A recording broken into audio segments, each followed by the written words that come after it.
That's how it came to be. And sitting in spirituality, as a Christian, and this is one thing we don't understand as people, is when you're a Christian, you're baptized, you all of those things.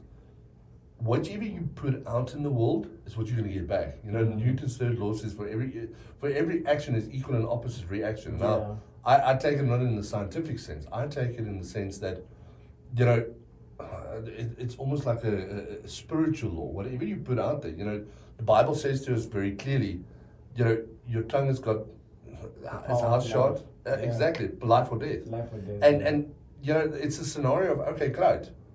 What do you put out in life? And this is where I've even advised my son, if he ever gets a tattoo, he needs to be able to understand that whatever I put on my body, I need to substantiate it. I need to have not a skull or anything like that, and nothing against some people that have skulls, and then that's for themselves. Yeah. For me, I needed to change the tattoo in order to say, okay, great, 100%. I myself made my life good with God. Yeah. So, but okay, I don't just have this on my own anymore. I've allowed you to come into my life. Yeah. And it's a powerful story. On this side, I've got, this whole thing. I had a heart attack in 2016. Really? I was in Orlando, Florida. I took a 16-hour flight, and as an ex-smoker, took a, I'm going to laugh about this. Can I ask you, in terms of your journey with God, what was the moment that you turned to God? Have you always been a devout believer, or was it something more recent? Yes and no. So I grew up in a household where mom and dad was very religious. We went to the NG Kerk. I'm not going to make the jokes about it, so we'll leave it about it. But I've always been religious. I've always had my faith in God. Mm-hmm. But at a point somewhere in my life, I lost that, where I became a little bit too big for myself, if I can put it that way. Was that during your maybe teenage years? No, this was, after being married and getting, high-ranking positions, you think, really? Why do I need to pray? Carry on day by day. Everything is just fluctuating and it's working and whatever else. And it was the September the 11th on the US. September 11th flight. 9/11, like literally 9/11. I flew from here to Atlanta, Georgia. 16-hour flight. Now, I used to smoke 60, 70 cigarettes a day. Wow. That's nothing. If we went out that night and we went drinking, I would smoke like 6, 7 packets a day. So I took a flight from here to Atlanta, Georgia, spent my time there for the 5 days because we had an annual AGM. And I don't know what happened, but I started sweating profusely. I thought, maybe it's just the heat. Florida is hot. Just deal with it. The night when everybody else, I was there for 5 days alone because I wanted to, do a little bit of sightseeing and, get to experience America. Not every day that you get an opportunity to go to America. Yeah. And long story short, we were there for 5 days and everybody else of the company came and we were in this nice little house in Davenport. And the night before, I went to, CVS, you buy cigars from the pharmacy. So you walk up to the pharmacy, you can buy booze, you can buy whatever you want. I bought these nice little cigars, but lekker thick ones. And the night before, we were all sitting in the jacuzzi and whatever else, and that was the wrongest thing for me to do. Because I sat in cattle class, economy class, for 16 hours. Obviously being a big person, a little bit overweight, I got a blood clot. And the blood clot traveled. And obviously now sitting in the jacuzzi, they made that blood clot travel. But I always say this, and I will always say it. God knew when to send me to America to save my life. And how I say God saved my life, not just in the physical healing, but in changing my whole life around in the spirituality sense. The morning after my wife and them, it was 10 o'clock South African time, 5 o'clock in Davenport. I phoned her and I said to her, I booked her and a friend for a day for a movie. I said to her, enjoy your movie. I'm not feeling too well, I'm feeling a bit offish. And I went outside and I had a smoke and I came back. And as I went and laid on the bed, I started getting this. And I tell you, you cannot explain the pain. It's painful. It is painful, mate. I tell you, it's painful. And I went to the bathroom and, obviously there's a wrong thing to do because if you're in chest pain, don't go to the bathroom. You never hear this in any case, but, and I went to go lay back on the bed. And as I laid on the bed, I heard my mom's voice. My mom's passed away roughly about 4 years before that, also from a heart attack. And I heard my mom's voice as clear as day. If you close your eyes on this bed, you are not going to wake up. Wow. Got up, went to the shower, stood in the shower. I've got this intense pain in my chest, and I said to the Lord in that shower, I said to him, Lord, if it is your will to bring me through this, I will proclaim your name. Every chance that I get, I will proclaim your name. Lareth, it is 8 years later. There's not one day that's ever gone by that I have not had the opportunity to bring my relationship with God and what He's done for me in my life. Wow. When I started working with Barloworld after that 18-month stint, I went to the Lord and I said to Him, Lord, I seriously, I do want to do my MBA. I want to get back into, managing director's position because that's why I love driving the people dynamics and this is where the leadership stems from. Give me the opportunity to go study my MBA and I will use the knowledge that I learned from there to teach other people what they need to know about leadership. 2 days later, I paid for my MBA in cash. Why? Went to the banks and the banks approved me like this. I said, okay, fine, 100%. Paid for my MBA, so I paid for it in advance. Wow. Got a massive discount, a really nice massive discount. Eton Business School, they're my big friends there in Dubai. That's why giving them a thumbs up. And if Halt International Business School is listening to this or watching this, I also need help. Please help me out. Go for it. Go for it. Why not? Yeah. And they came and I paid for my MBA and I started studying my master's in strategic management. And one of the key things that we took on there was organizational behavior. And I fell in love with the dynamics of leadership. And believe me, it's been a 7-year journey from there in all of the studies. I'm currently studying my executive MBA through Quantic School of Business and Technology.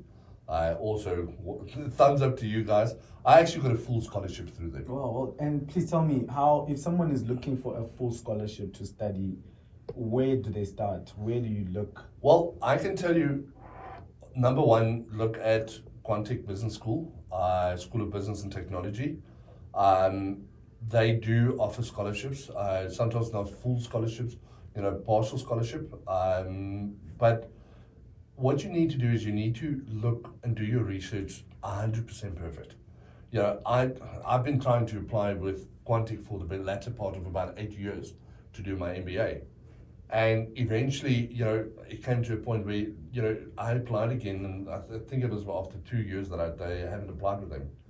And I went through the process, and I was very, very shocked on the 22nd of February when I got the email that said, listen, congratulations, you've got a full scholarship. Yeah. So, that to me, and I'll tell you where the story comes from, because it's another story behind it. In December, I said to the Lord, if you want me to teach leadership and business coaching and life coaching and all of that, and literally the day that I applied for it, I said, please give it to me. Please give me a full scholarship to study this. Now, don't tempt God, because, it's one of those things, don't tempt God. If you say something, you need to stick to it. Yeah. And it's like, He's keeping me to my word, and I will always proclaim His name. And in January, battling to get a position, and it was just I started with the life coaching and business coaching and leadership coaching, and I said to the Lord yet again, Lord, I understand that you're not giving me work because you've got other plans for me in life. Yeah. So if it is your will that I must have my own business and leadership coaching and business development, then let's do it. Give me the scholarship. 22nd of February, 10 o'clock, and I'll show you on my phone. I got the email that says to me, congratulations, you've been accepted. Yeah, wow. And it's been, and it's a journey. If you go look at the statistics, out of a class of 576 people, only 7% were offered scholarships. Wow. So that's, your chances of that. But if you go look at, there's various companies in the world. Swiss Business School, which is a very fantastic school as well. Cardiff Metropolitan University that I studied through as well. ATHE, which is the Awards for Technical and Higher Education in the UK. All of them offer, to a certain degree, some scholarship. Because why? The world needs to be educated. Mm-hmm. And because of us being educated, we understand that your life changes, the way of thinking changes, your logical sense of doing stuff changes tremendously. Interesting. So I've picked up a few things there. Most importantly being the power of having a relationship with God. Because it doesn't matter what kind of a situation you're in, God can drag you out of it. Always. And sometimes God actually makes you go through pain just so that he can teach you a lesson. For example, with the Apostle Paul, he had the whole thorn in his leg that was stressing him out, and he prayed 3 times for God to take it away.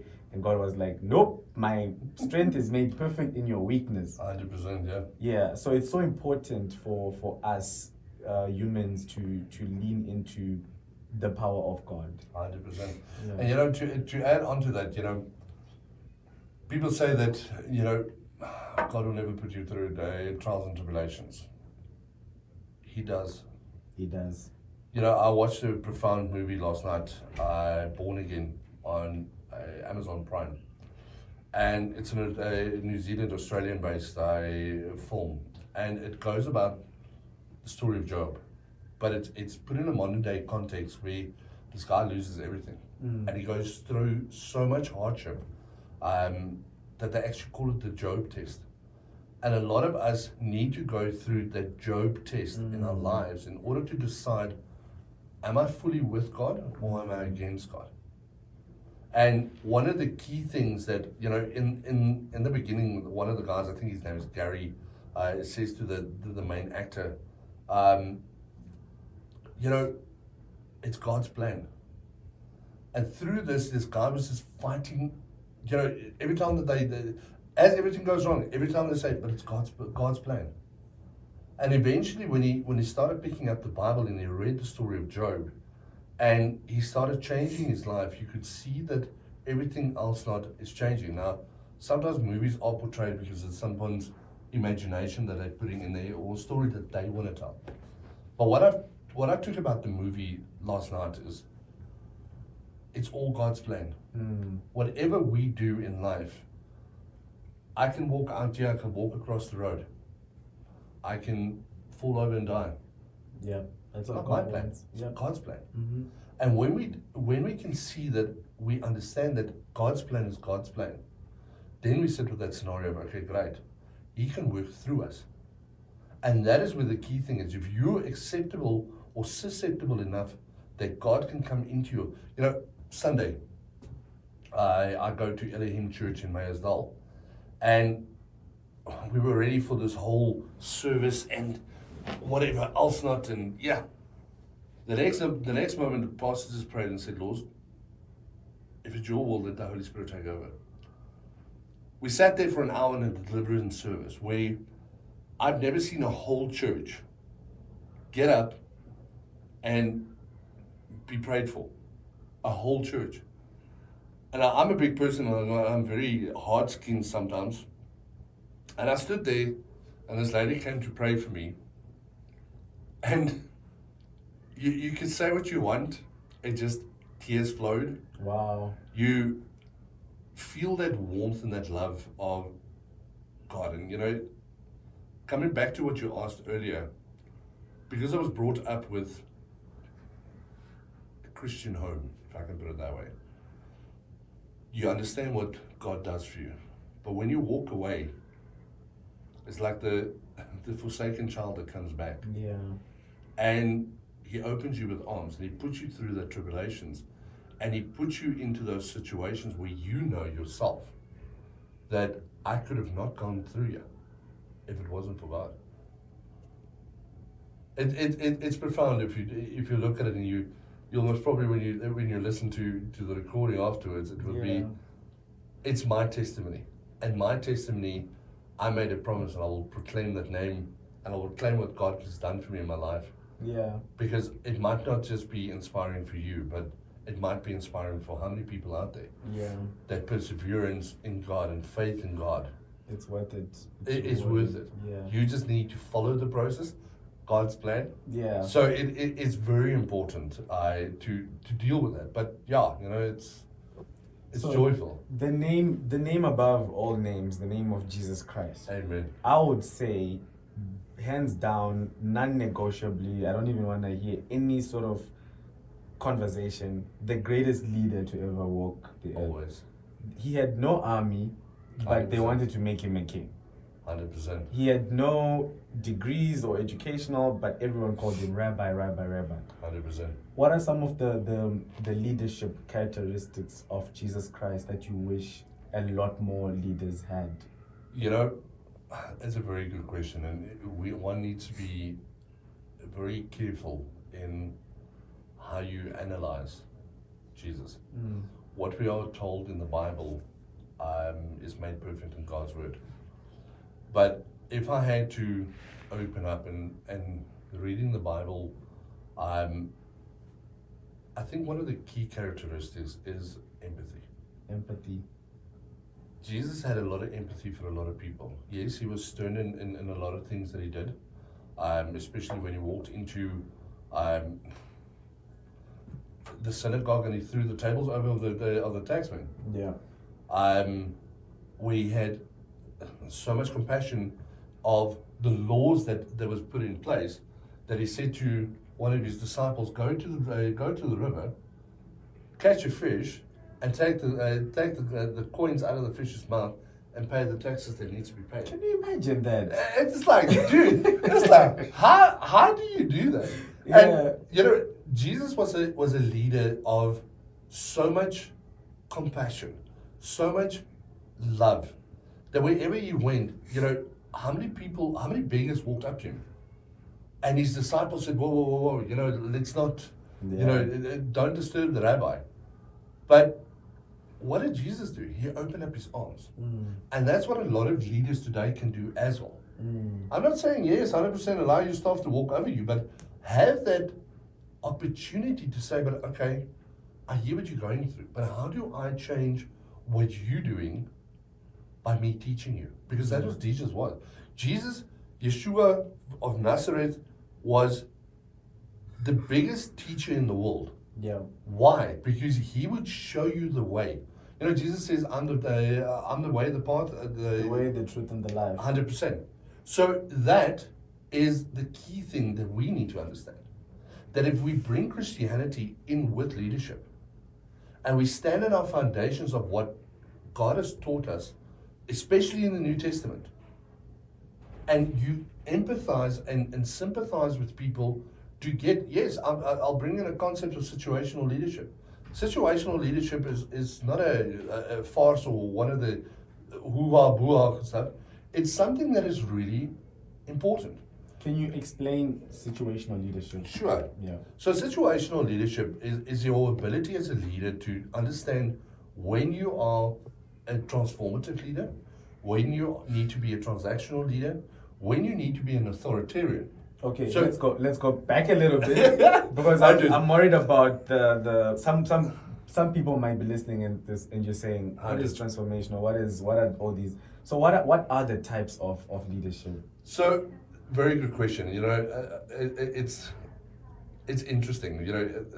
If you look at authoritarians, which is your autocratic leaders, I think the biggest autocratic leader in the world was Adolf Hitler. He was that typical driver of people, and is his way and that way, and this is it, and nobody has a route. Strangely enough, through the research that I've done with my MBA dissertation, is Russian people actually love working under authoritarians. Is that why Putin is still, they keep... I can't answer on Putin's way, but let's not stir a political argument here. But they like somebody that can come in and say, "Right, you need to do this for the day," and that's it. So in Afrikaans we call it stikwerkers. So you're given a piece of work, and you only need to do that work. You're not allowed to have, that evolutionary mind to say, okay, right, maybe I can do this and do this and do this. Okay, right. I'm very animated with my hands, so I apologize for that. No problem. But transactional leadership is when I only deal with you when I need to deal with you. Okay. And it's just like, listen, I can keep you busy for 20 hours to try and explain each and every, my book, Modern Day Guide to Mastering Leadership, the identification, development, and realization of leadership dynamics is one of the key foundational drivers that I poured all of my studies into. And what puts into place is transformational leader is somebody that transforms with his company, transforms with his staff, that drives. You're a leader yourself of Melsoft, and I take my hat off to you for doing it at such a young age. And being successful, because not a lot of people have that drive to do that. But what sets you apart from the average Joe So is your ability to sit down and lead from the front. If you go through LinkedIn and you go onto a lot of the leadership stuff, every single person, they will tell you that leading your group is you climbing in the little boat yourself and rowing that boat and showing them how it's done. Not sitting in the front and bouncing on this bloody drums there and, this is the way it's done. No. You climb in the boat, you work yourself through that. Because once you do that, your people see, but okay, wow, this is how it's done. Here's enough courage to go forward and say, okay, but I can do it and show you how it's done, and still have the empathy to say, but okay, do you understand what has happened? Can I teach you a little bit more? Because that is what leadership's about. Leadership's not about, saying to you, this is your job, do it. We got targets, dude, come. It doesn't work, dude. So is that more of being a boss? That's more micromanager, being a boss, being the typical egotistical, I'm the guy. I'm the man, You get these oaks with their pumped up arms and whatever else. Nothing against the gym, the gym buddies, but the big thing goes about it is it's how you treat your people. How you treat your people. And bringing it back to what you asked earlier, in how do you compare it to Jesus? Jesus was the absolute best leader there was. Nobody can take it away from him. He had so much compassion for people, and what we need to understand in the modern day world is once you understand what, and my book covers it. The start of the book, I teach you what is the characteristics of certain lifestyle, certain leadership styles. And when you understand, but okay, I'm a transformational leader, or I'm an authoritarian, oh shit, okay, one of the worst they could be. No. If you go further in the book, I teach you about situational leadership. And that situational leadership is being able to be an authoritarian when the targets needs to be done. So you are the micromanager to get everybody to perform because there's month end coming. Yeah. But then also being that transactional leader or the transformational leader that you need to be. And if you can learn how to work with that adaptability in order to move forward, I think that's the key thing that needs to be done. Because yet again, you need to adapt with your staff. Yeah. And if you have high staff turnovers, you sit with either management that is wrong or don't understand how to work with people. And it's difficult. Yeah. Tell us more about your book. So, 7 years worth of studying, a lot of psychology You know, if I say 7 years was the study of my day, MBA and Dennis's Masters in Strategic Management took me 2.5 years to complete. Daunting task, but yeah, we got it done. And then various additional psychology that I've done in between that. And I've taken all of that and I've created a full 360-degree manual, if I can put it that way, where in the beginning you learn what is the different styles of leadership that is available. You see the characteristics. I teach you how to bring an emotional intelligence into your workplace as you as a leader yourself. From the work you go, you're taught what is the different leadership styles. And taking it from there, it's teaching emotional intelligence. Now, the emotional intelligence is the most coefficient thing that needs to be taught to a lot of people. What is emotional intelligence? So someone 18 years old has no clue what you just said. EQ is a broad spectrum. You know, I'll keep you busy for about 2 years trying to explain it, but the long and short of it is knowing when to be empathetic, when to be sympathetic, when to speak and when not to speak, when to keep your mouth quiet, and even in the heat of battle, you know, just in Afrikaans we say 'n sagte antwoord keer die grimmigheid af. Now, roughly translated, a soft answer stops the argument. That sounds so passionate when you say it. Is. I need to get my act together and get my Afrikaans. Dude, you will absolutely love it. Afrikaans is one of the most descriptive languages you can get. Yeah. But we're not going to get into that because let's not stir the pot, if you can put it that way. Yeah. But one of the key things I think about it is that you know when to talk and when not to talk. And one of the key things that we were taught in psychology is silence is violence. Silence is violence. Silence is violence. Because in a heat of a battle, or in an argument, or whatever else, me and you are having an argument, and I all of a sudden keep quiet because I'm not answering you. What are you going to do? You're going to get angry. You're going to get so angry because, you know, why is he not answering me? Is he ignoring me? You know, that type of stuff. And that is what needs to be taught to young people today, is how to deal with people. You know, this whole wokeness and everything else, it's a bunch of nonsense, actually. Please, someone needs to say it. And these days, we are living in this era of political correctness. Yeah. If you say the wrong thing, you can get cancelled on social media. 100%, exactly. Yeah. And that's why we always, you know, very careful in what we say and how you portray. And I do a little bit of social media marketing as well. And I make sure that, you know, whatever you put out there is relevant, that you don't, you know, annoy the people as such as it needs be. But, yeah, you know, if we are taught from the word get-go that he has emotions, you have emotions, and we can have a conversation, then we are human being, if I can put it that way. Because if I get angry at what you're saying, and if I just go and I want to just rip you apart and whatever else, what am I doing to you? I'm actually traumatizing you. Now, a lot of people, and I'll use my own son as an example. My son was brought up in a household where we had conversations. We've got an open relationship so much that he will tell me anything and everything. And we will sit down, and because he's got epilepsy, we debrief.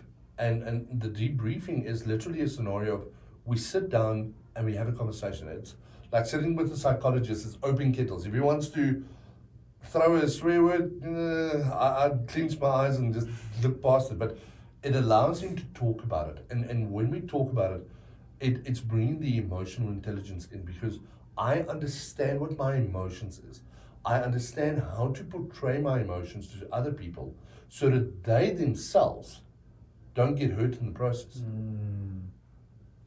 Treat others how you want to be treated yourself. Yeah. And that is what emotional intelligence is mostly about. If you're a manager of a company, you want to be treated. We all start from the bottom. We're always sales reps. We're all all of that. I used to work in a warehouse, and my day job was to load trucks and put Wow. boxes, and that was my day job from 8 to 5. And everyone starts at the bottom, but why is it that when now you're the boss, you're the one on the top, you forget what you went through? Is it a lack of education? No, I don't think it's a lack of education. In a sense, yeah, maybe 5 or 10% of it. But it also goes about ego. Ego. Because you've worked bloody hard. Yeah. You know, I'll say this on the camera, that I admire you at the age of 28, having your own academy, having your own business. It's fantastic because possibly the next Vusi Tembakwaya, because that is what you aspire to. You know, driving from nothing. We started in a warehouse, and at the age of 28, having a successful company. Why? I must say, really well done. Thank you. You know, it takes a lot, but to come into it, and what I admire about you is the fact that, number one, you're not boastful.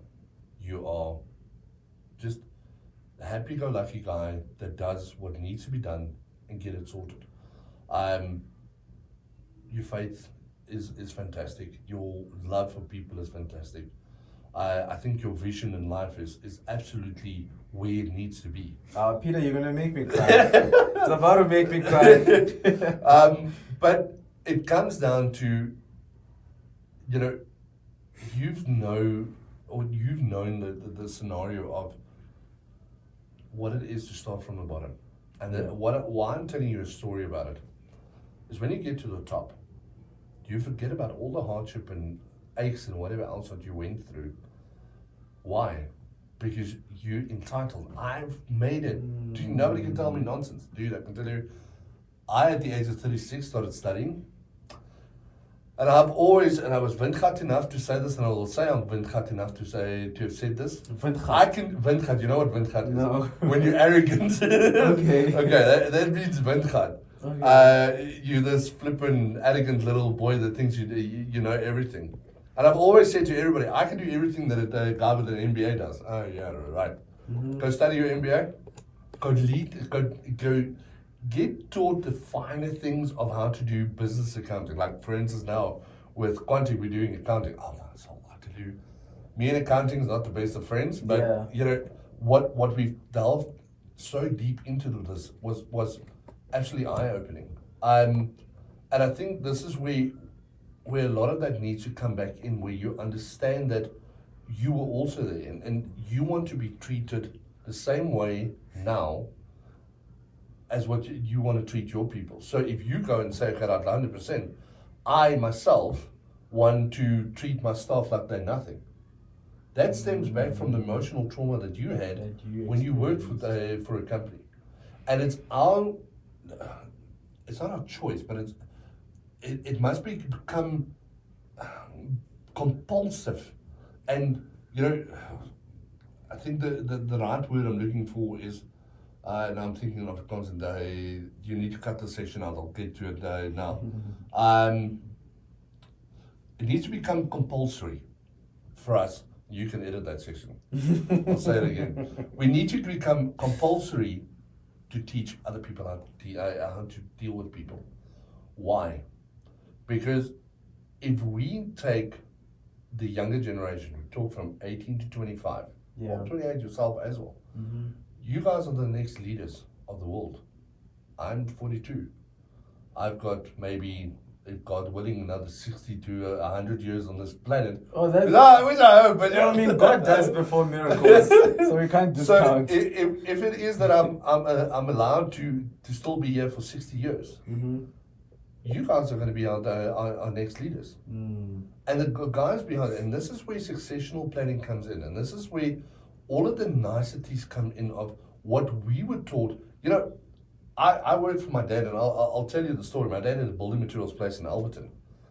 My first job was driving trucks, delivering sand and stone, bricks, cement. Dude, I tell you, why do you think I'm so big? You get that. You know, it's a workout every day. Yeah. But what was I taught through that? You were treated sometimes like a crap. But when it came to running my own business and when it came to running with the people that I'm a laissez-faire leader, and I'm going to be honest. I employ you because you know what you're doing. Yeah. So I'm not going to check up on you. I'm going to leave you to do what you need to do because you know what you need to do. I have a saying that I really like when it comes to laissez-faire. How do you pronounce it? Laissez-faire. Laissez-faire. Laissez-faire. Laissez-faire. Yeah. Yeah. I have a saying that I like. Hire smart people and get out of their way. 100%. Smart people, the best people that work at Milsoft, you just give them a target. This is what we need to do. This is how we've been doing things. Go for it. You're free. Perfect. And you know what? I fully agree with your statement, and I'll fully stand with your statement.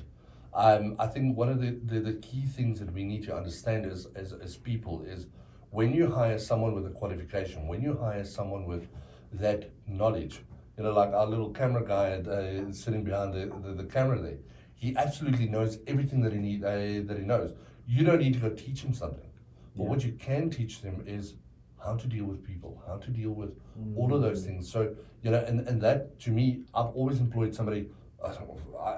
One of the guys that worked for me, I brought him over from one company to the other for the reason that if I tell him to listen, this is your target, you know what you need, there you go.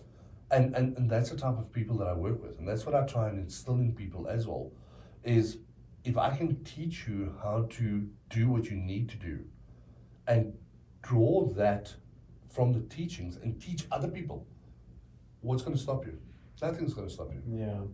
Because then you're contributing to humanity.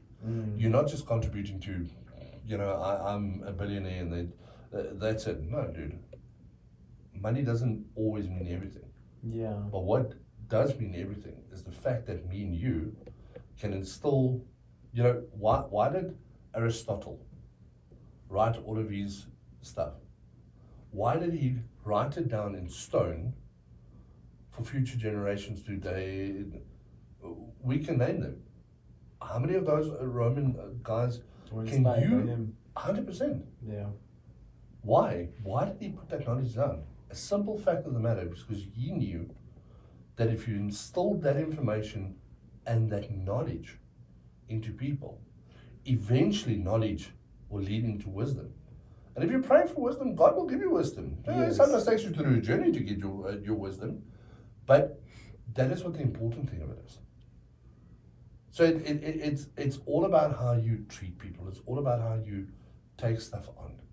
If I want to go and say, God, listen, Bucky, you do whatever you want to. You're going to get what you ask for. Yeah. You're going to have a high staff turnover. And 90% of the time doesn't go about me being, this almighty flipper and I'm the CEO of the company. I'm a founder of my own company. I do social media marketing, I do construction, we do kitchen installation, bathroom installations. We do a bit of everything. And not one of my staff members is treated like they're nothing. Even the guy that cleans on site, he knows. He can walk up to me and anytime say, hey, boss, I've got maybe a problem with this, and we'll sit down and chat. And that is what is important because we're still human. Whether you cut your skin and bleed red, I cut my skin and still I also bleed red. No one is a god here. No one. No one can claim that they're a God in this world. Because there's only one God, and that's God Almighty in heaven with his Son, Jesus Christ, his only begotten Son. Yeah. John 3:16, it's my wife's absolute favorite. And what makes you better than me? Nothing. What makes me better than you is the fact that I can teach you something. But it also doesn't make me better than you.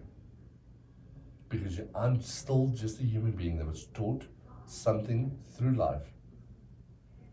And you are still in the journey of getting there. Well, Peter, you sound like an amazing leader. There's not many leaders in high places that speak this. I wouldn't say I'm not faultless. I must say I also have my faults every now and then. But yeah, thank you for the compliment. It's really, it means a lot because you've got a lot to do with it. Yeah. Yeah. So I'm 18 years old. I'm listening to this and I'm getting inspired to be a great leader. but I don't know what to do. I don't know where to study. What if you could go back to when you were 18 and you want to start being a better leader? Where would you learn? What would you do? What would you read? Firstly, if I had to go back to the age of 18, I would have gone and studied. If I know now what I know, if I knew then what I know now, I would have gone and studied psychology. I always wanted to be in psychology, but to answer your question, find your passion. Find what you want to do. It's like, I'll use an example. My son's 20. He works in a vape company. I'm not going to mention the name. But he works for a vape store that sells vapes, and through that he's studying psychology. Now, obviously, you're going to get your matric certificate, and you're going to see, I qualify to do either a national diploma or bachelor's. Firstly, find out what you want to study. If you want to go into mechanical engineering, if you want to go into psychology, sociology, whatever you want to go into, make sure that what you study it because you have a passion for it. My son's got a passion for psychology. He's currently studying through an online store, or not an online store, an online educational platform on psychology. That gives him the fundamentals of it. So do a little bit of short courses here and there to first see if that's the right thing. Because it's almost like a test that you do for yourself, where you say, okay, I wanted to go do psychology, but halfway through the course, you've only spent 3,000 Rand to do the course or whatever.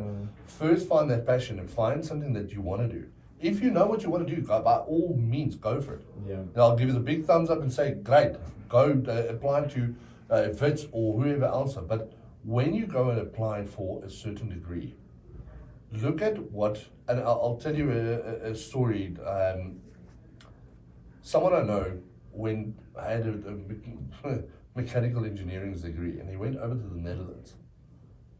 And when he got there, he thought, okay, right, I've got a master's in mechanical engineering. And I said to him, your mechanical engineering means nothing here. Really? He had to do an additional 3-year course to get up to standard with the world. So if your dream, and why I'm saying this, if your dream is to live in Spain or live in America or go to the UK or whatever the scenario may be, you need to understand what your qualification will carry. If you want to do an MBA through WITS and GIPS and all of those, yes, they carry international accreditation. And this is why I'm saying you need to do your research. In June, I'm starting to target some of the high schools in South Africa where we want to sit down and talk to these kids and say, okay, but listen, what is it you actually want to study? Yes, you're coming up to your record exams, your final exams, and all of those things. But have you actually put to thought what you want to go study? Have you thought of, okay, but I want to do this. So getting that career option already going in a fun, playful way. Not you have to go write an aptitude test and, this is what you need to be. Yeah, right. It works. Nothing wrong with it. Don't give me nonsense about it. I know it works. However, the problem is you need to understand yourself, where your passion lies. And if you understand where your passion lies, then it works for you. And then you can go. You can apply to VITS, you can apply to GIBS, you can do whatever you want to. But what I say to kids that, has finished school, they don't want to go study right now, they're taking a year gap. Yeah. My advice to them is go to Upskillist, go to Shaw Academy, go to Uni Athena, and do short courses. Uni Athena, for instance, allows you to study for free. You can do a diploma online for free. The only thing you pay for is the certificate. So why not go to Uni Athena, study, for instance, my son did a diploma the other day in basic psychology. Why not? He paid, I think, 195 Rand for the certificate, and that's it. He got the fundamentals. Okay, yes, it's short courses. 100%. It's not a full-on diploma, it's a short course.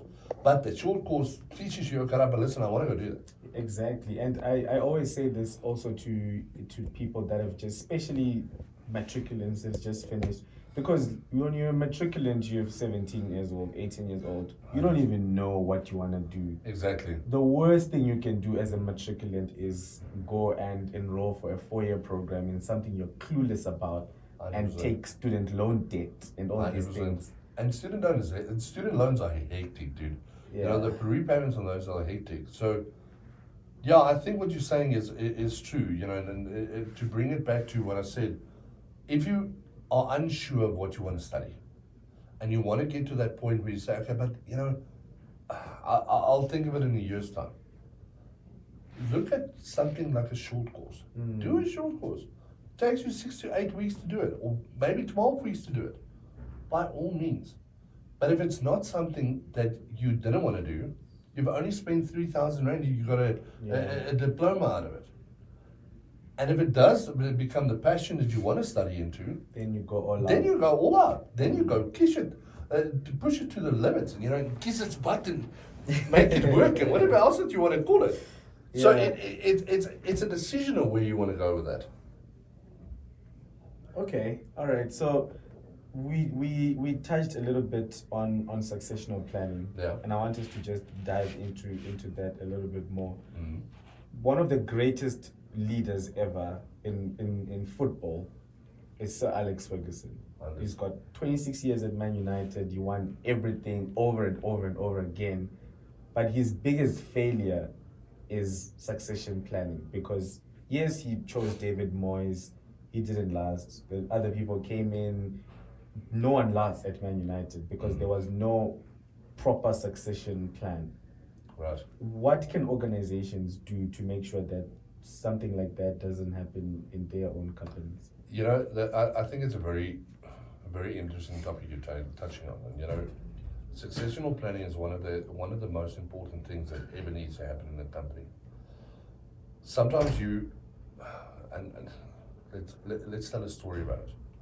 You a large corporation, and you want a new general manager or whatever the scenario may be, and you want to take it to the next level.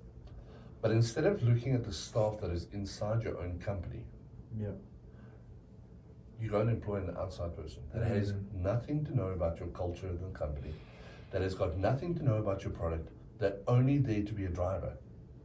And what is that driver going to do? He's going to make your top performers leave.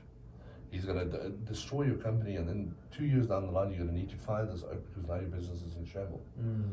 So what is successional planning? Successional planning is teaching your sales rep, your admin lady, your admin clerk, your internal HR, your junior HR, all of those things that they need to know. Should an HR manager fall away, somebody can step in and they can do that. Somebody comes to retirement, you've already got someone inside the company that knows the culture, that knows the objectives of the company, which knows the vision and the mission of that organization, that lives and breathes that brand. Because remember one thing, anything we do is done with passion. And if you can't do something with passion, you're obviously not doing it right. So what are you doing? You internally promoting people that can go the distance, if I can put it that way. Bringing in somebody fresh, yeah, maybe it works, yeah, 100%. I'm not saying that's wrong. That's always going to be needed, because you need sometimes a fresh perspective on that. But successional planning is making sure that you have this a sales rep that has got an aspiration to become the sales manager or the sales director one day in the company, and is putting all of his loyalty in there. Those are the people that you need to look at. Those are the people that is willing to say cut but not, you know, the yes sir, no sir type of, and just, you know, the little squid winky, you know, the little lapdog that goes, sorry, my Afrikaans is sometimes comes through too much. You know, that little lapdog that wants to do everything for the company. Yeah, there's nothing wrong with it, but, you know, look at those people first. Because those are the people that carry your business by hand. And they by understand heart. the culture. 100%. You know, we spoke about earlier, off camera, we spoke about cultural intelligence. You know, if you understand that, you Shona, I'm Afrikaans. My way of talking is, loud, passion, abrupt, I'm in your face because that is who I am as a person. You are more withdrawn. You are more that timid person that says, yes, 100%, let's do this. Great. You need to get angry, you'll get angry, no problem. But, that's your way. If you bring the cultural intelligence into what you are doing on a day-to-day basis, how do you put culture in your business? One of the key things is if you got maybe a Zulu and a Xhosa and a Sepedi and a Swati and a Shona and whoever else that work in the same company, but there's no cohesion between them. You can stand on your head whistles, Yankee Doodle through your toes.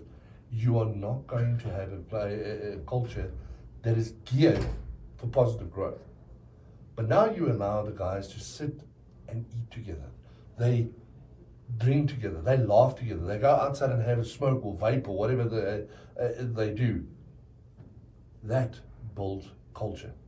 That allows teams from whatever race, whatever culture, to become like glue. And when that happens, positive growth in business happens. And this is the one thing in the business coaching that I teach a lot, is how do you go and get your team to have that glue that if I try and pull you apart, I'm going to hurt my arms, is having them all understand that we are one team. And that is the key thing that we need to look at, is how do we build that culture? There's how many things out there that you can do for company culture, how many courses, but what is bespoke? Is there something that is bespoke? And this is exactly what I do with my business. I do a bespoke leadership course, or I do a bespoke business coaching, whatever it might be. Why? Because I go sit in your company and I analyze your culture. I sit and see where the problems is. They don't even know why I'm there. They think I'm one of the new employees that was brought into undercover boss. Yeah, like an undercover boss. And you come and you write a report afterwards and say, but okay, right, listen, this is what is done, and this is how I think we can change this. I did a quote for a company where we sat down for customer service management, and yeah, it's a scenario of you need to sit in that company to understand why is the customer service lacking. Why is people not willing to do this? You can't just go in and just say, okay, right, yeah, you can maybe go to Udemy or wherever else and get a course on it and pay 1,000, 2,000 rand for it. But is this bespoke to what your company's vision is, what your company's mission is, and what your objectives is to reach within your organization? And that is the key part of any training course that in my opinion, and I'm going to say it in my opinion, I'm not scared to say in my opinion, that's the way coaching should be done. So do you have packages for your coaching? I do. So what I do is I try not to kill companies with that. Not a lot of companies have budget for it. So I go in, we sit down, we have a decent conversation. Say, okay, listen, it's going to take me 4 days. This is what I'm going to charge per day. And I'm not going to kill you and say, listen, I'm going to charge you 5,000 rand an hour. No. I built something that's bespoke, and I like doing the bespoke thing, because you might have a 20,000 rand budget, and it's going to take me 5 days to do it. And 100%, I'm not going to moan about it. But it goes about what your company wants. It goes about what your pocket wants. It goes about the amount of research I need to put in order to provide you with a course. When I wrote the book, the amount of research that I put in there equals to about 5 years worth of studying that I've done. And it's so much information. I think I got 1 terabyte full of documents, peer-reviewed journals and stuff that I've read through in order to make sure that the stuff that I put in there is relevant to today. Coming back to what we said earlier about the book, at the end of the book, I teach you how to be a digital leader in the new age. And that's why the book is called The Modern Day Guide to Mastering Leadership. Because you need to be adaptable. You need to understand that we're in a digital world. How many of your guys work remotely, hybridly? Okay, somebody does. Jesse, okay, great. How are you teaching that culture? How are you including them in your business that they feel that I'm a part? Yeah. I had a conversation with an ISP, and I'm not going to mention the name, I had a conversation with a guy for almost an hour and a half yesterday, where he praised his company so much because he can work remotely. Because for him to drive from Benoni to the middle of Sandton, it's going to cost him on Uber 800 Rand a day. And then you have this praises, that's like crazy money. It's like it's like you're preaching to me now. I feel like I need to have some conversations with some people. Yeah. It's like, and he praises it so much because they give him a medical aid benefit and they give him this and that and that. And he feels proud of the company. And that's what you want. You want that employee that really wants to be a part of that. And it's like, geez, dude, you need that. Somebody that can sort out, they have the technical knowledge. And that to me is profound because it's someone that you see with passion. I've always been a passionate person. Everything I do, whether I was delivering bricks or I was delivering buildings to companies. I had a construction company at a stage in my life. And I'm still doing construction. So it's not like I had it once in my life, it's still in my life. Yeah. But it's still that, do stuff with passion, you're going to get it done. Yeah. And you're going to have your staff members that has going to do with this passion, because that is the key part of emotional intelligence, cultural intelligence, everything else. If you can have that positive passion in your business, you're geared for growth. Fantastic. So in closing, I'm gonna ask you two questions. Where can people buy your book, and how can people reach you when they need leadership coaching? So they can reach me on my website, giuseppegroup.com. I'll give you the link for it. I'll tell you the quick story about how Giuseppe came across. In 2005, when I started Giuseppe Construction, I had no clue what I'm going to call the company, and I sat down with my accountant at that time. I said, listen, we need to find a name, but trying to register it on CIPC, it kicks out this name and that name. And she said to me, just give me your name, your wife's name, and your son's name. So Giuseppe stands for Jean, which is Juan, Cherie, which is my wife, Chere, and P.I., which is Pieter. Oh, so I was like, this name, I've never really seen anything like this before. So it's if you're Italian, you say Giuseppe, people think, oh, you're Giuseppe. It's not just Giuseppe. But you pronounce it more or less the same. So you can reach me on my website, giuseppegroup.com. You can email me at peter@giuseppegroup.com. Cell phone number is 072-388-3371. Reach out to me on there. The book is available on all of the major stores. Amazon, if you want to buy a book directly from me, it's available in PDF.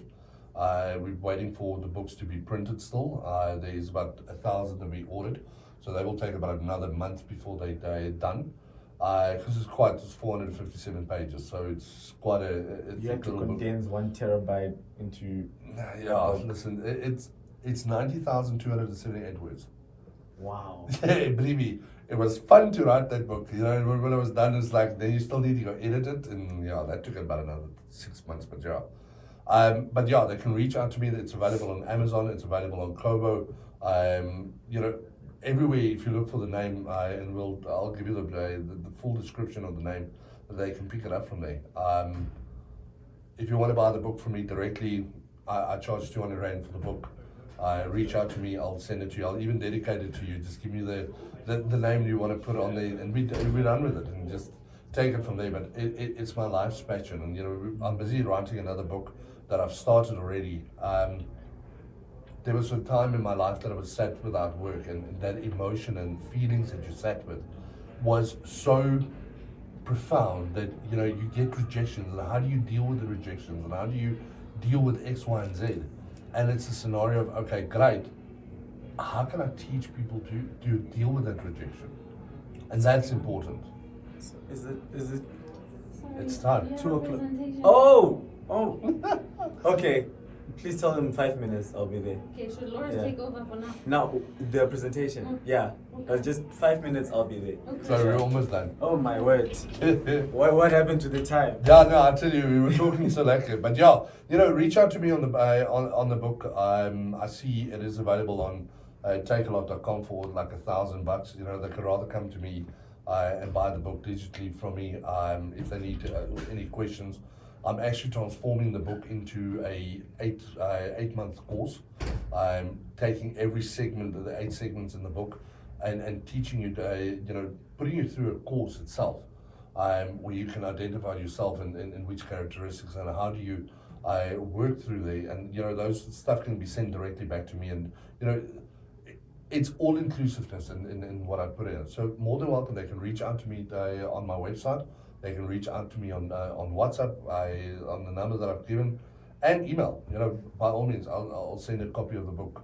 $200. I think it's quite a cheap price for the book, but it doesn't go about making millions. It goes about instilling the knowledge. Like I said earlier, it goes about what I've made God a promise for, and that promise is whatever I taught or was taught by people that I can teach to them, to say, God, this works for you, and this will work for you.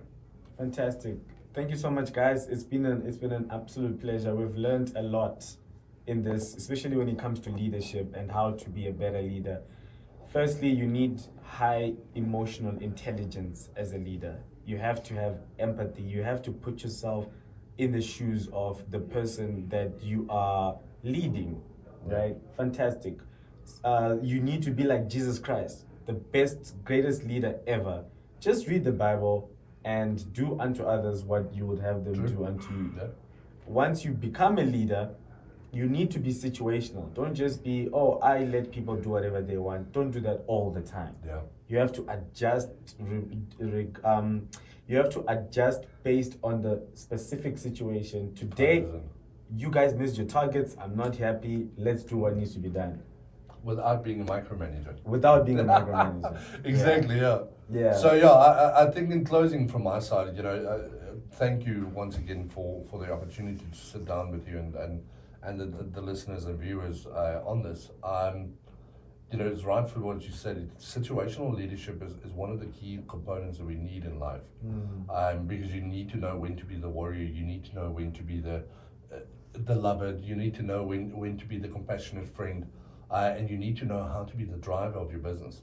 And that is what passion is about. That is what leadership to me is about. And this is why I've dedicated my life to studying leadership. One of the main topics or specializations that I'm doing with Quantic is strategic leadership. Because your leadership is not just your top CEO, MD, general manager, but it's everybody in the company. Because if you are, as a sales rep or as an admin clerk, feel that you're a manager in your own right, and you got your own leadership, you're the leader of your life. Nobody else. Yeah. Nobody Everyone else. is the CEO of their own life. You wake up in the morning, you can decide either, I want to lay in bed or I want to do nothing. Yeah. That is what leadership is about. So if you can lead your own self, you can lead your house. If you can lead your house, you can lead a business. And that to me is the key part of it all. Wonderful. Thank you so much. Thank you for the What a opportunity. I really pleasure. appreciate it.